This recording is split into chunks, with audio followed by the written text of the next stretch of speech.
Hello, listeners. Welcome to this episode of Cryptonomics. Before we jump into today's discussion, please keep in mind this recording is for general education and is not intended to constitute investment advice. Any opinions expressed are those of the participants and do not necessarily represent those of Witham. Hey, folks. Welcome back to another episode of Cryptonomics brought to you by Witham.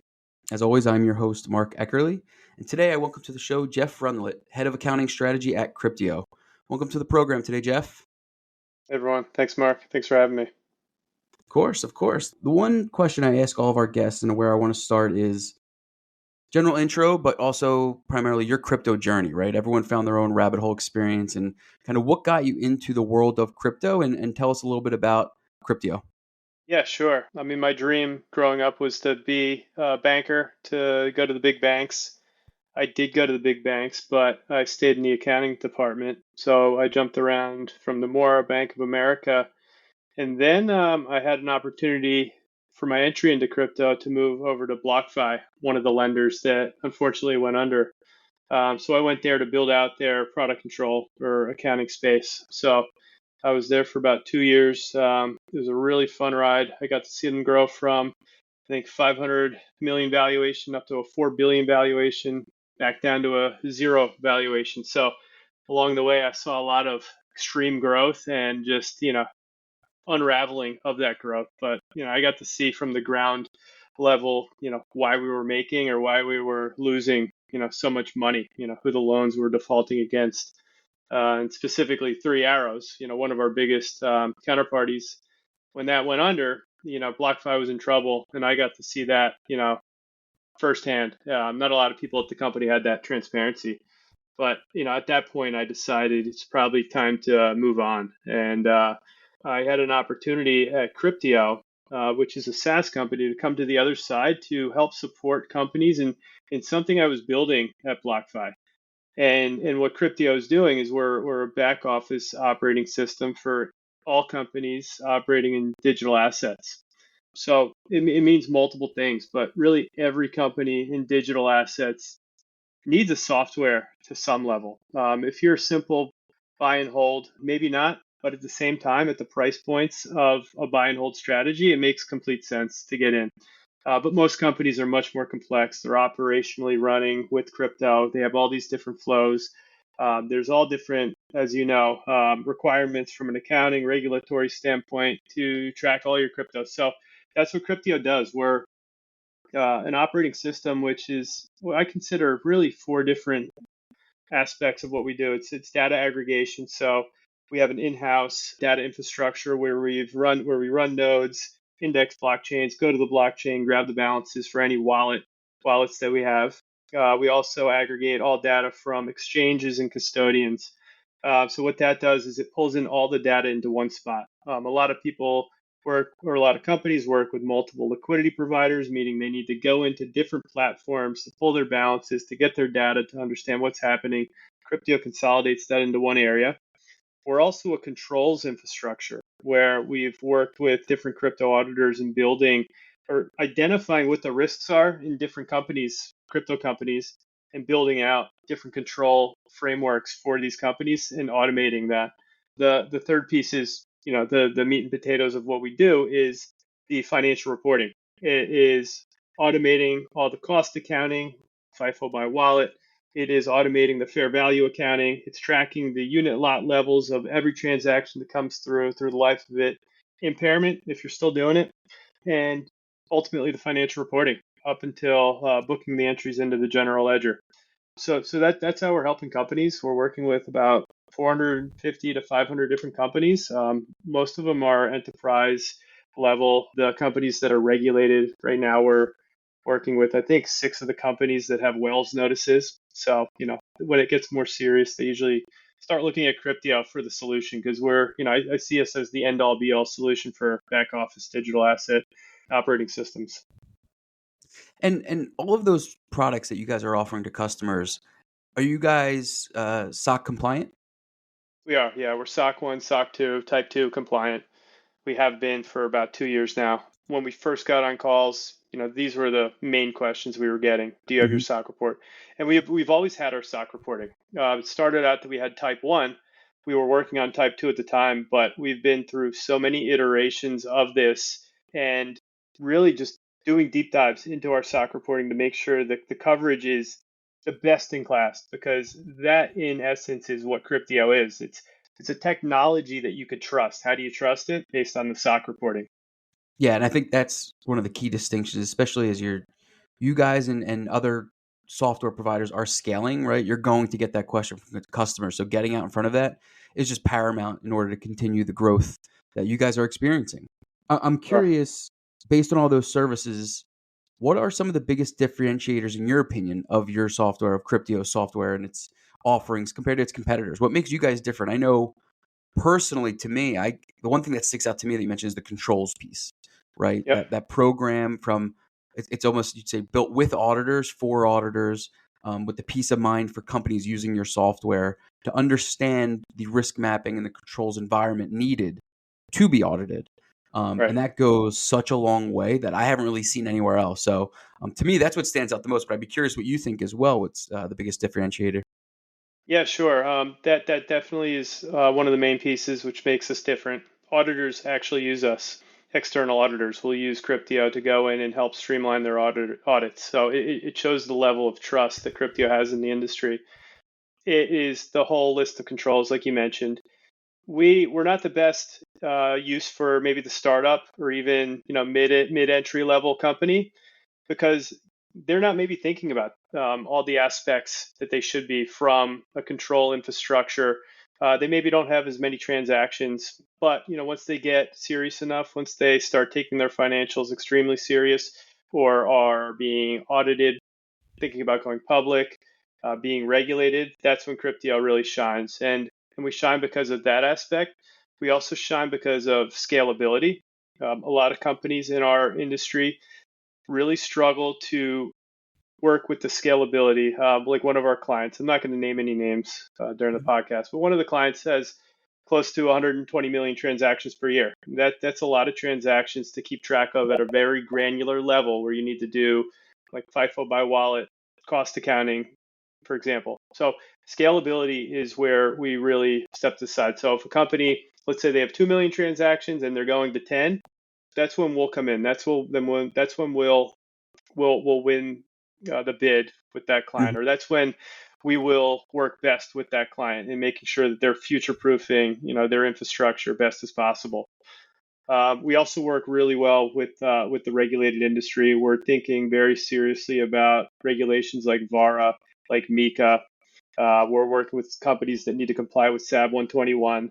So it's a lot of these regulation aspects that Cryptio also separates themselves from other companies in how we're supporting the enterprise regulated industries.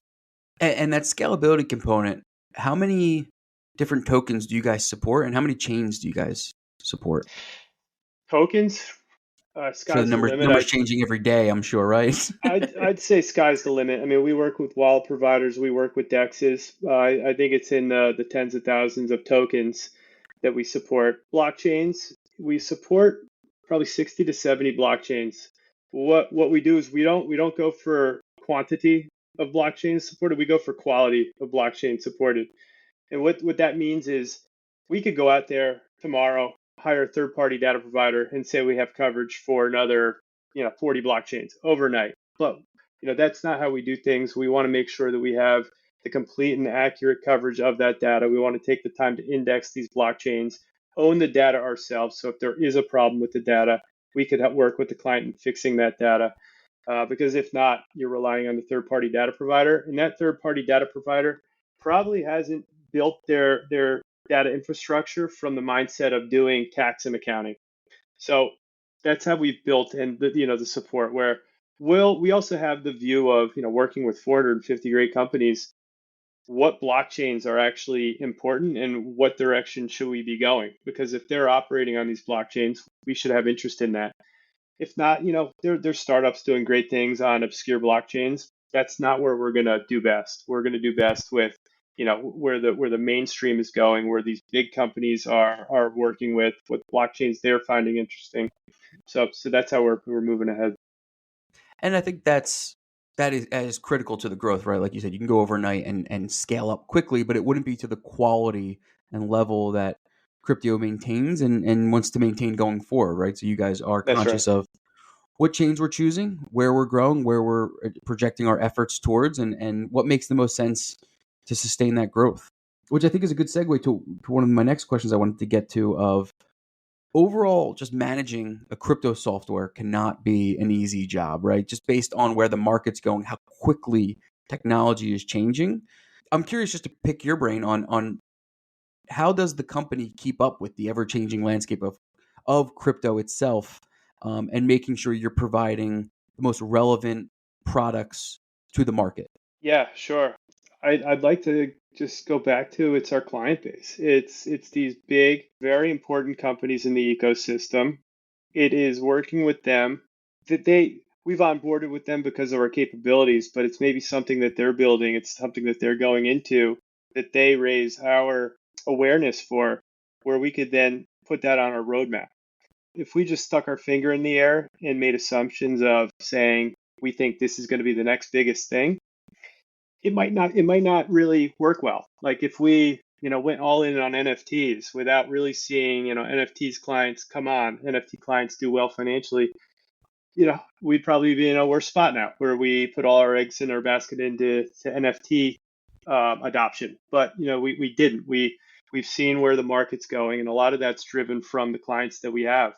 I think a lot of it's too of the direction we're moving is a lot of the regulations that have come on board for all these companies. So that helps drive a lot of the infrastructure builds that we have in making sure that we can continue to support these regulated industries as best as possible.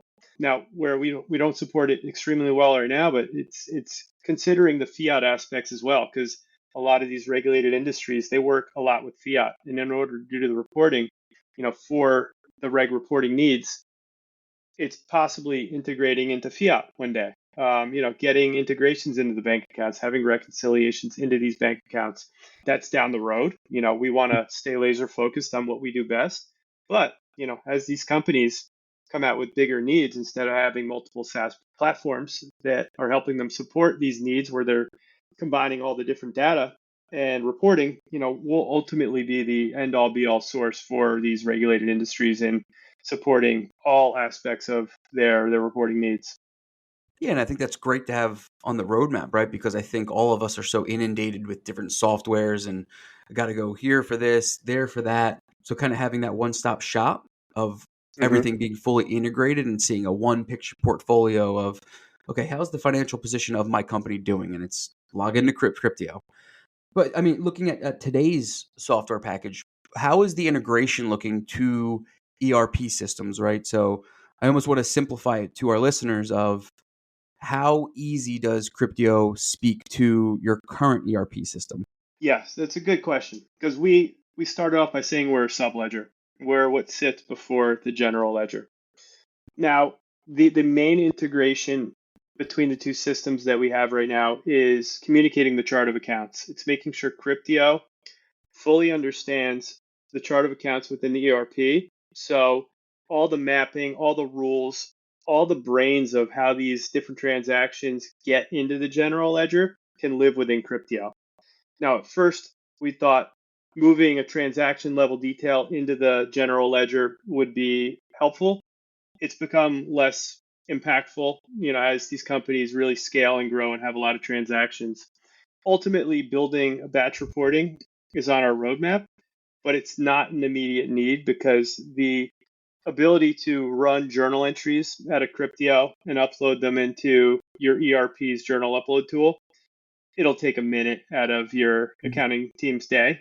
So having that direct integration where it is feeding and batching reports from Cryptio into your general ledger, we're not doing that yet. But what that gives the end user the capability to do as well is to really look at what Cryptio is giving you, download the reports of what Cryptio has, where you could then upload that into your ERP through your journal entry submission there. So at the same time, like having a batch coming from Cryptio into the ERP, in a way, you need to trust that the data or the support behind that entry is going to live within Cryptio. But in this sequence, you're including the ERP or the Cryptio support within your ERP. So if you ever have to stand up to an audit, the reports are right there from Cryptio. Yes, you could always go back to Cryptio, but the idea is that we're helping you get through these audits as seamlessly as possible.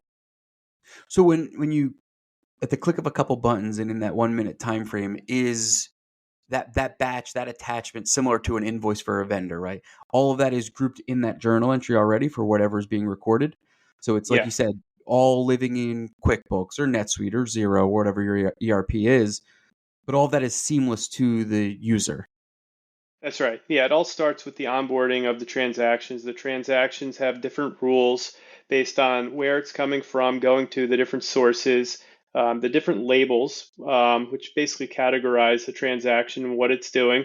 And through this, you map it to your chart of accounts. And once you map it to your chart of accounts, it automates every single transaction that's the same function coming from the same source or the same volumes and mapping that into your ERP through an automated journal entry. So it takes any manualness out of making these journal entries. And that's the key, right? We want to make Yeah, sure, especially when it comes to crypto, just volume of transactions, it's making it as seamless on the accounting folks as possible, right? Making sure it's speaking to your ERP, you're uploading your chart of accounts, but making that process less user intensive. So I think that's right. that's huge for software providers.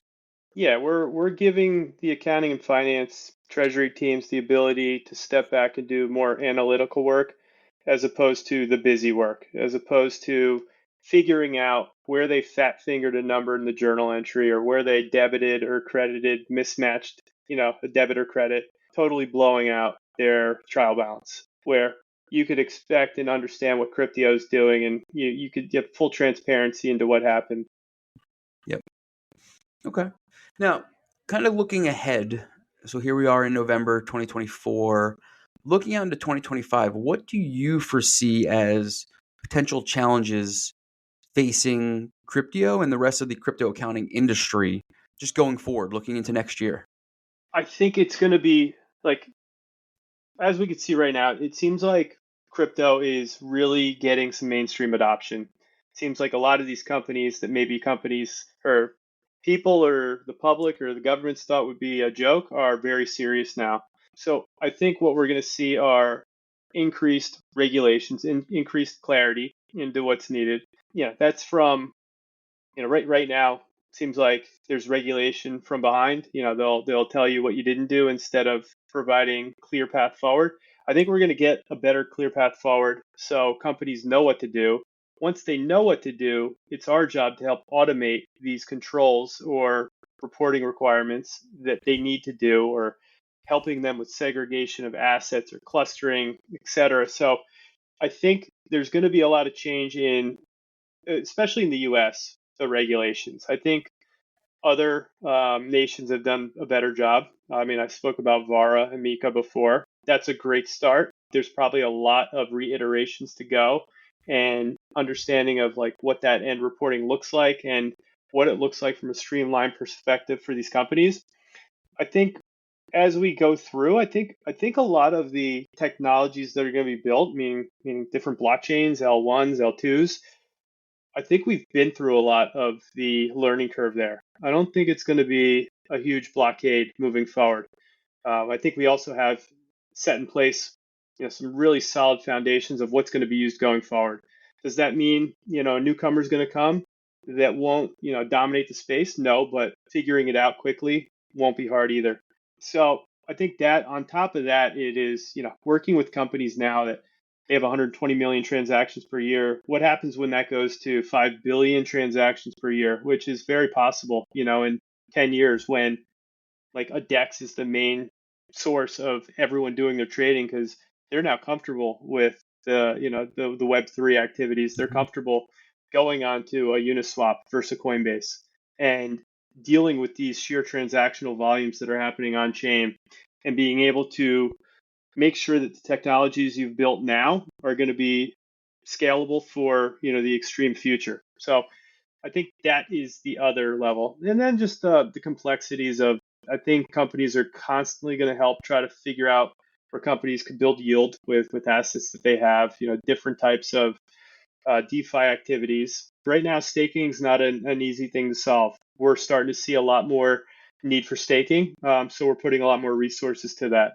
We figured out a good number of chains, but we're going to add more to that. So that's an example of, over the past 6 months where we've seen the industry move, where a lot more companies, a lot more enterprises, for that fact, are staking their assets. Companies are trying to find additional yield. So it's maybe new aspects of this which aren't as easy to figure out from an accounting perspective, because staking's easy, really, if you think about it from a cash perspective. But an accrual perspective, and having that transparency into how much are you earning every day, it's a lot more complex. And these blockchains are all different. Staking Ethereum is much different than staking Solana behind the scenes. Up front, sure, it seems like it's all the same, but yeah, this is way above my experience as well. But these devs in our tech teams, it takes them a long time to figure out these different aspects. So I think that's the other thing, where that's maybe the unknown of the difficult piece to solve right now and where it could go in the future. Yeah, I think that the two things you hit the nail on the head. One is on the regulation front, where there was a period 2 to 3 years ago where I think the U.S. was in potential jeopardy, as a lot of companies were fearing potential regulation coming down the pipeline, and companies were looking overseas, offshore, moving Yep. their entire businesses and operations. I They already think have a some did, backup but plan. I'm glad we didn't get to that point, because Right. it would have been very, very torturous for U.S. businesses and operations here. And we want to keep the innovation on soil. So I'm very excited to see where that's going to be. But the segue you made there was, companies want to be compliant. They want to know what the regulation is, and it's been such a gray area for so long that we're hoping to get some clarity. Hope we're starting to see with the FASB guidance last year on the fair value standard. We've had clarity from the tax front on the IRS component. They released guidance years ago, but just starting to see companies wanting to be regulated, wanting to be compliant in the right way, and having that regulatory clarity to be able to do that. I think it's a win-win for everyone at the end of the day, as opposed to just operating in the gray area, doing what you want, and then the SEC comes down on you, or whatever regulatory body, and just says that's not how you're supposed to be done, but doesn't give you a path forward.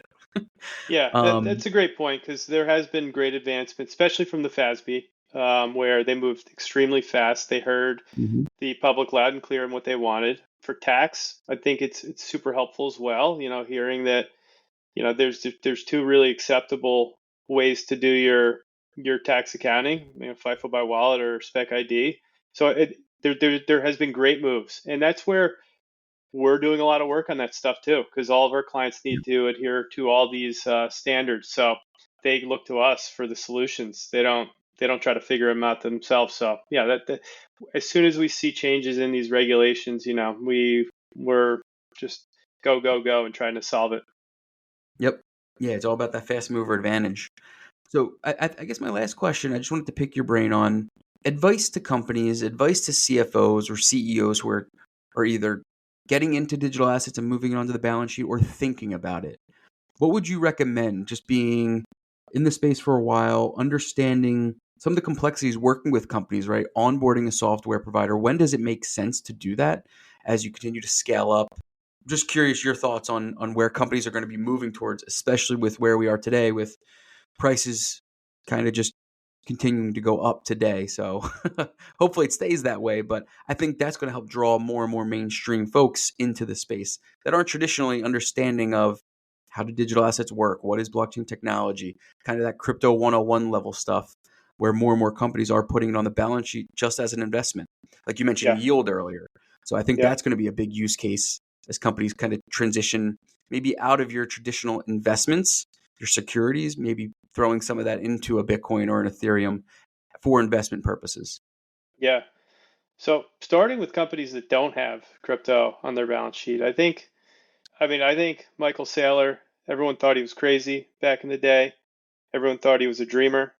And now they're very jealous of where MicroStrategy has gone and what he's doing by simply going out and buying Bitcoin. So I think we're going to see more of that. It seems like the US is going to be doing it soon. They have a bill out there to buy 1 million Bitcoin over the next 5 years. And if and when that passes, other nation states will do it. And if other nation states are doing it, why wouldn't every corporation hold a little bit of treasury? So it's kind of like a game theory, where why not do it? Sure, yeah, you could limit your risk, you could hold treasuries, you could be safe, but you could also, have a strategic investment or strategic treasury, on your balance sheet to do this. But now, let's say you have it on your balance sheet. I think being able to track crypto at a very granular level in a system is super important. So we talk to companies that are in spreadsheets still. They're handling massive volumes of Bitcoin.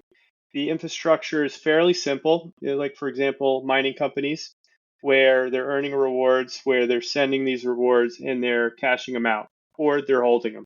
Because a lot of these mining companies have had the HODL mindset recently. So regardless if you hodl or if you're selling, I think it's more beneficial having a system in place because there's so much at stake with key man risk, with spreadsheet corruption, with where you're maintaining these. If you have an angry employee that leaves and just, devastates every file that you've had, there's so much at risk in not understanding like what happened historically. Yeah, you could go to Cryptio after, it's a disaster and we could figure it all out for you live to date. Sure, there's always like a disaster recovery that we do, but at the same time, scaling and growing, with your company infrastructure, it's a minor cost just to, feel safe that you understand all the moving pieces from fair valuation to units coming in, going out, your gains and losses, and knowing that it's backed by a system, not people. Because I think it all comes down to people and process. If the process is broken, your results are going to be no good. If the person you hired is just, he's lackluster and he's really not doing his job, your results are not going to be good. So have a system do it. Automate this. Have it SOC 1, SOC 2 backed where, you could really feel comfortable with your financials because that's the CFO's job. The CFO's job is to make sure that the financials are sound and accurate. He's signing off on them. He's also, there to make sure that the future of the company is sound. So as they grow, as they scale, they're not just throwing more people at the problem, they're throwing a solution at the problem. The solution would be Cryptio to handle all the back office infrastructure.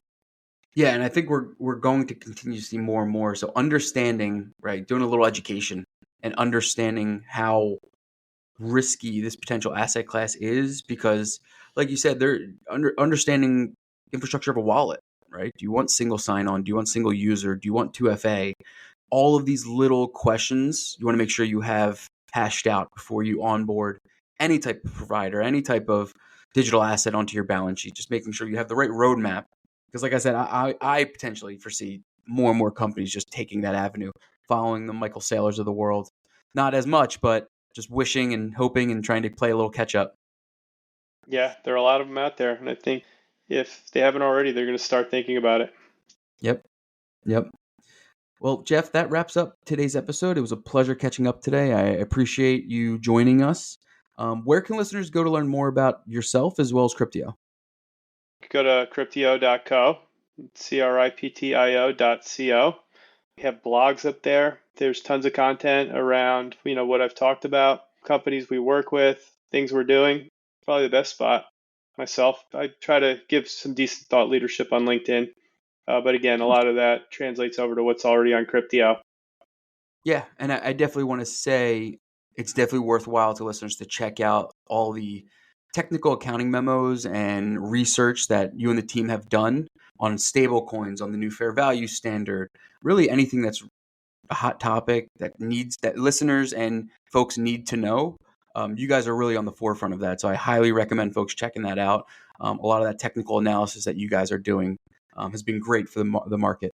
Appreciate that, But that Mark. wraps up another episode of Cryptonomics. So thank you everyone for listening. Thank you, Mark. All views expressed in this podcast by Mark Eckerly or his guests are solely their opinions and do not reflect the opinion of Witham. This podcast is for informational purposes only.